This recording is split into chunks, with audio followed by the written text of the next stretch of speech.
There are new funding opportunities for Northland projects that benefit African heritage communities. The Duluth-Superior Area Community Foundation announced $200,000 in grants today. It's part of the Unity Fund, which supports African heritage communities in the Twin Ports and on the Iron Range. The goal is to remove social and racial barriers in African American communities and provide social and economic opportunities. Some of the projects that can qualify for funding include community building events, history, art, and nonprofits, but organizers are welcoming all sorts of ideas.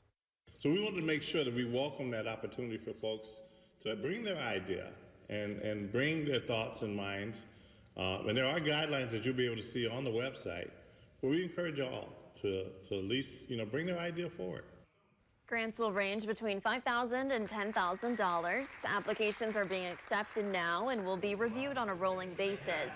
We have more information about how to apply on our website.